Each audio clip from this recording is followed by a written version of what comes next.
लोकसभा चुनाव 2024 के लिए बीजेपी ने शनिवार को प्रत्याशियों की पहली लिस्ट जारी कर दी है। इस लिस्ट में वाराणसी से पीएम मोदी, गांधीनगर से गृह मंत्री अमित शाह समेत बीजेपी ने 195 उम्मीदवारों के नाम का ऐलान किया है। दिल्ली की 7 में से 5 सीटों के लिए भी उम्मीदवार घोषित कर दिए गए हैं। सबसे चौंकाने वाला नाम है बांसुरी स्वराज का। बीजेपी ने नई दिल्ली लोकसभा सीट से बांसुरी स्वराज को चुनाव मैदान में उतारा है। हैरान करने वाली बात यह है कि बीजेपी ने केंद्रीय राज्य मंत्री मीनाक्षी लेखी का टिकट काटकर बांसुरी को इस सीट से उतारा है। इस वीडियो में हम आपको बताएंगे कि बांसुरी स्वराज कौन है और बीजेपी ने उन पर इतना बड़ा दांव क्यों खेला है। बांसुरी स्वराज बीजेपी की कदावर नेता रही सुषमा स्वराज की बेटी है। बांसुरी का जन्म साल 1982 में दिल्ली में हुआ था। बांसुरी स्वराज पेशे से वकील हैं।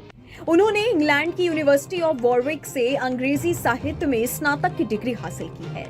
इसके अलावा बांसुरी ने लंदन के बीपीपी लॉ स्कूल से कानून की डिग्री भी हासिल की है।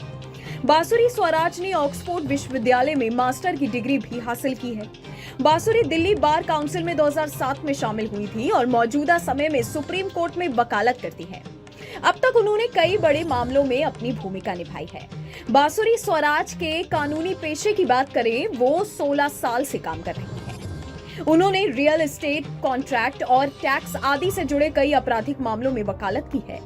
2019 में सुषमा स्वराज के निधन के बाद बांसुरी ने ही सारे अंतिम रीति रिवाज निभाए थे, जिसके लिए उनकी बहुत तारीफ हुई थी। कुछ समय पहले ही बीजेपी ने उन्हें दिल्ली प्रदेश के विधि प्रकोष्ठ का प्रदेश सह संयोजक नियुक्त किया था। अब वापस बीजेपी की लिस्ट पर आते हैं। प्रधानमंत्री नरेंद्र मोदी तीसरी बार वाराणसी लोकसभा सीट से चुनाव लड़ेंगे। वहीं गृह मंत्री अमित शाह गांधीनगर सीट से चुनाव लड़ेंगे। बीजेपी ने प्रेस कॉन्फ्रेंस के जरिए सभी सीटों पर प्रत्याशियों की घोषणा की है। पार्टी महासचिव विनोद तावड़े ने सभी प्रत्याशियों के नामों की घोषणा की है। अन्य प्रमुख उम्मीदवारों में मध्य प्रदेश में गुना से ज्योतिरादित्य सिंधिया और विदिशा से शिवराज सिंह चौहान, हेमा मालिनी मथुरा से, स्मृति ईरानी अमेठी से, राजनाथ सिंह लखनऊ से, मनसुख मांडविया पोरबंदर से, किरण रिजिजू अरुणाचल पश्चिम से, सर्बानंद सोनोवाल डिब्रूगढ़ से चुनाव लड़ेंगे। इस वीडियो में फिलहाल इतना ही। आपकी इस वीडियो के बारे में क्या राय है, आप हमें नीचे कमेंट सेक्शन में बता सकते हैं। बाकी देश और दुनिया की तमाम बड़ी खबरों के लिए आप देखते रहिएगा न्यूज़ नेशन।